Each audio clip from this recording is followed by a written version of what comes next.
So what's the vibe with the US debt crisis? I'm Lindsay Williams from Two Oceans Vibe. Well, the Americans have been stuffing up for a couple of hundred years, actually. They've been in debt since the moment that country was created.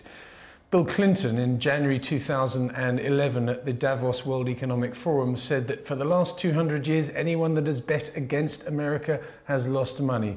Well, Bill Clinton, of course, is famous for sticking perfectly smokable cigars inside colleagues, so maybe we shouldn't listen to him too much.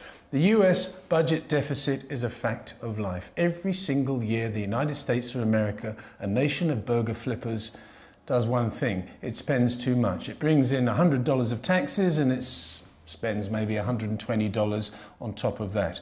So it doesn't have a particularly good fiscal record. Now, in order to fund that budget deficit, the US has to borrow money. And the amount of money that it borrows is called the US debt ceiling. And the lawmakers in Washington say to the government, they say, you can borrow this amount. At the moment, that amount is $14.3 trillion US dollars, or was anyway, up until August the 2nd. And then Barack Obama, for the third time, don't forget, this isn't a new thing. This has happened 74 times since 1962. The debt ceiling has been raised by these overspenders, these underachievers in the United States. It was raised from 14.3 to 16.4 trillion. What was the caveat to that? Well, they've got to cut their deficit by 2.4 trillion. Anyway, who pays for all this? Who lends the Americans the money? Who maxes their credit card to something even more maximum than it is at the moment? It's a simple analogy. If you've got a credit card that you've got a £1,000 limit on and you need more in order to go and buy whatever you want to buy, drugs, alcohol, sex, or crackers, you go to your credit card company and you have it raised. That's what America has done this week. It's raised its limit. But who pays for that limit? Well, it's the foreigners. The Americans do something called issue bonds. A bond is a piece of paper which says that if you lend me 10,000 US dollars, I will not only pay you back in 2 years' time or 5 years' time or 10 years' time that 10,000 US dollars, I'll also pay you an interest rate. The Chinese government love it.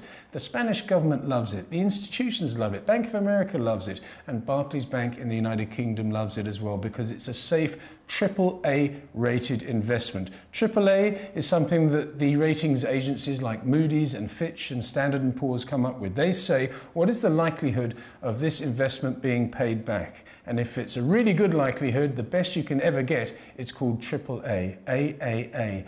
The possibility is, or has been raised this week, that the US debt rating would be lowered from AAA to something slightly less. If that happened, there would be a whole legion of investors that wouldn't be allowed to invest in the United States, because their mandate says very, very clearly that we can only invest in AAA rated investments. It's almost there. If that happened, then money would stop flowing into the US, they wouldn't be able to fund their budget deficit, and therefore the economy of the US, the biggest economy of the world, would grind to a halt. Markets would be in shit, and we would all be in turmoil. South Africa, Europe, Australia, everywhere else. So it's very important that AAA is maintained. There's no guarantee that it will be. This is a fluid situation.